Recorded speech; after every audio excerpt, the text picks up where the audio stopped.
नमस्कार साथियों, सभी साथियों का स्वागत है आपके अपने स्टडी पॉइंट परिवार में। तो चलिए दोस्तों, आज हिंदी शिक्षण विधियों के विभिन्न राज्यों की टेट एग्जाम में पूछे गए महत्वपूर्ण प्रश्नों पर चर्चा कर लेते हैं। हमारा पहला क्वेश्चन है कि भाषाई कौशल में अंत में कौन से कौशल का विकास करना चाहिए? सुनने का, बोलने का, पढ़ने का या लिखने का? तो इस क्वेश्चन का सही आंसर हो जाएगा लिखने का। दोस्तों, ये भाषाई कौशल है, इनकी संख्या शिक्षण विधि के अंतर्गत 4 बताई गई है। 4 कौन कौन सी है दोस्तों? LSRW अर्थात लिसनिंग, स्पीकिंग, रीडिंग, राइटिंग। सुनना, बोलना, पढ़ना और लिखना, ये 4 कौशल हैं जो भाषाई कौशल के नाम से जाने जाते हैं। इन 4 कौशलों को भी कल भी हमने चर्चा की थी कि इनको 2 कैटेगरी में बांटा गया है। पहली कैटेगरी है अभिव्यक्तात्मक। अभिव्यक्तात्मक मतलब अपने भाव प्रकट करना। अब वो भाव अपन बोलकर भी प्रकट कर सकते हैं और लिख कर भी प्रकट कर सकते हैं। तो भाषाई कौशल के ये जो 2 कौशल है, बोलना और लिखना, ये किस कैटेगरी में आ जाएगा? अभिव्यक्तात्मक में। दूसरी कैटेगरी आती है इसकी अभिग्रहणात्मक। अभिग्रहणात्मक का भाव होता है किसी चीज़ को, किसी विचार को ग्रहण करना। अब ग्रहण किन कौशलों से कर सकते हैं? एक तो सुनकर किसी बात को हम ग्रहण करते हैं, और एक हम पढ़कर, लिखित कोई भी बात हो उसको पढ़कर हम ग्रहण करते हैं। तो ये जो 2 कौशल है, ये किस में आएंगे? अभिग्रहणात्मक कैटेगरी में। तो चलिए दोस्तों, नेक्स्ट क्वेश्चन देख लेते हैं। गद्य शिक्षण की किस विधि को सुकरात विधि के नाम से जानते हैं? समीक्षा विधि, प्रश्नोत्तर विधि, अर्थबोध विधि या व्याख्यान विधि? इस क्वेश्चन का सही आंसर हो जाएगा दोस्तों ऑप्शन बी, प्रश्नोत्तर विधि। नेक्स्ट क्वेश्चन, द्विभाषी विधि का प्रयोग है प्राथमिक कक्षा में, माध्यमिक कक्षा में, उच्च कक्षा में या नर्सरी कक्षा में? तो दोस्तों, इस क्वेश्चन का सही आंसर हो जाएगा ऑप्शन सी, उच्च कक्षा में। नेक्स्ट क्वेश्चन देख लेते हैं। ध्वन्यात्मक विधि के प्रतिपादक कौन है? मॉरिसन, माइकल सेमर, डेविड या बोसिंग? दोस्तों, इस क्वेश्चन का सही आंसर हो जाएगा ऑप्शन बी, माइकल सेमर। दोस्तों, मैं जितने भी क्वेश्चन करवा रहा हूँ वो प्री एग्जाम में पूछे गए हैं। प्री एग्जाम का तात्पर्य यहाँ है कि जितने भी जो स्टेट होती है, स्टेट लेवल की जो जितने भी टेट एग्जाम होती है, जैसे Haryana TET, UP TET, MP TET, S TET और अपने राजस्थान में रिट के नाम से जाना जाता है, इन विभिन्न टेट के एग्जामों में यह क्वेश्चन पूछे गए हैं। नेक्स्ट क्वेश्चन है, कविता का मुख्य लक्षण क्या है? शब्द भंडार में वृद्धि करना, कविता का सरलार्थ बताना, उच्चारण दोषों को सुधारना या भाव व रसानुभूति करना? तो दोस्तों, इस क्वेश्चन का सही आंसर हो जाएगा ऑप्शन डी, भाव रसानुभूति करना। नेक्स्ट क्वेश्चन है, भाषा संसर्ग की प्रणाली उपयोगी है रचना करने में, व्याकरण करने में, पद्य में या गद्य में? तो भाषा संसर्ग की प्रणाली उपयोगी है किस कैटेगरी में उपयोगी है? तो ये है व्याकरण में।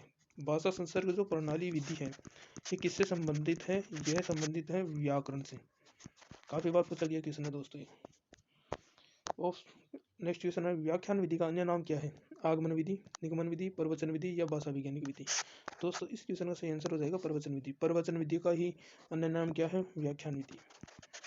नेक्स्ट क्वेश्चन है, अध्यापक का उच्चारण होना चाहिए। अध्यापक का उच्चारण कैसा होना चाहिए? स्पष्ट होना चाहिए, शुद्ध होना चाहिए, प्रभावी होना चाहिए या सरल होना चाहिए? तो दोस्तों, इस क्वेश्चन का सही आंसर हो जाएगा शुद्ध होना चाहिए।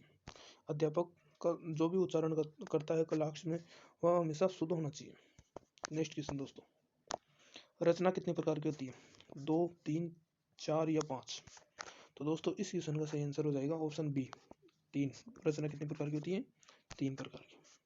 नेक्स्ट क्वेश्चन देख लेते हैं दोस्तों, रसास्वादन विधि आधारित है अर्थ से, कला से, रस से या भाव से?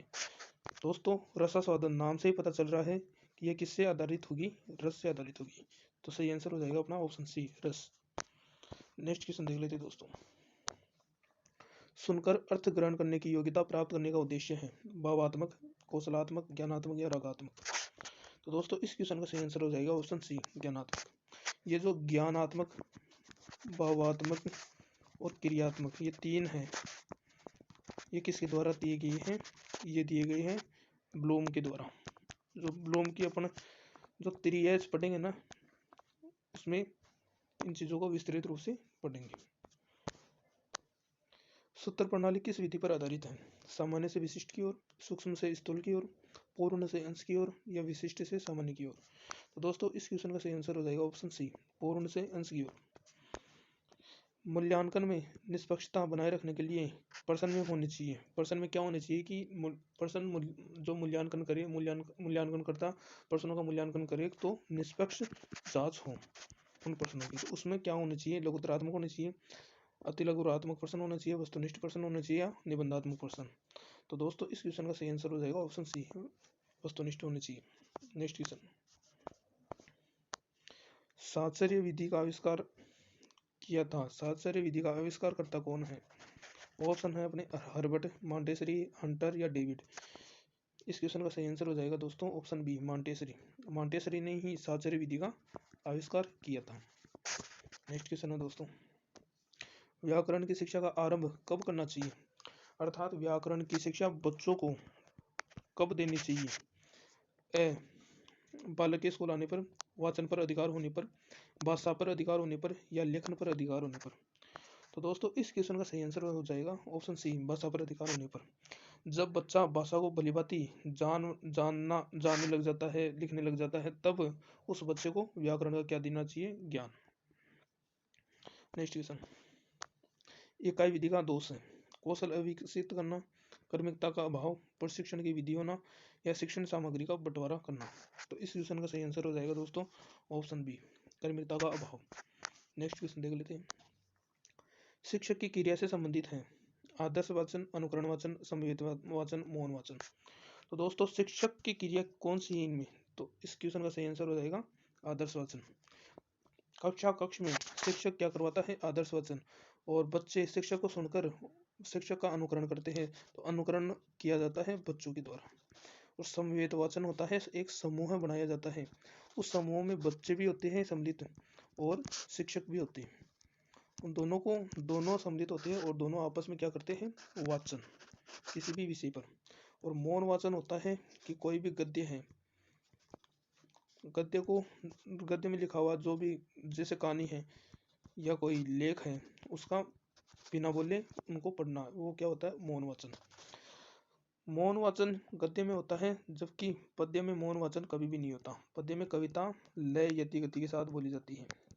नेक्स्ट क्वेश्चन देख लेते हैं दोस्तों, नाटक शिक्षण की उपयुक्त विधि है? रंगमंच प्रणाली, कक्षा अभिनय प्रणाली, अर्थबोध प्रणाली या व्याख्या प्रणाली? इस क्वेश्चन का सही आंसर हो जाएगा ऑप्शन बी, कक्षा अभिनय प्रणाली। कक्षा अभिनय प्रणाली का मतलब होता है कि कक्षा के अंदर बच्चों के द्वारा विभिन्न नाटकों का नाटक किया जाता है। इसमें किसी भी प्रकार की वित्तीय खर्चा नहीं होता है, बच्चों की स्कूल की ड्रेस में ही यह नाटक करवाया जाता है, जिसे कहते हैं कक्षा अभिनय प्रणाली। नेक्स्ट क्वेश्चन देख लेते हैं दोस्तों, मूल्यांकन प्रक्रिया को त्रिकोणात्मक रूप से किसके द्वारा प्रदर्शित किया गया है? ऑप्शन ए, रेमांड के द्वारा, बी, ब्लूम के द्वारा, सी, पेस्टोलॉजी के द्वारा या डी, टीपीनन के द्वारा? दोस्तों इस क्वेश्चन का सही आंसर हो जाएगा ब्लूम। अभी कुछ देर पहले हमने चर्चा की थी कि ब्लूम की जो त्रिकोणात्मक टेक्सोनोमी है, तो टेक्सोनोमी क्या होती है? ये ब्लूम के द्वारा लिखी गई एक बुक है, बुक का नाम है, जिसमें इन्होंने त्रिकोणात्मक रूप दिया था।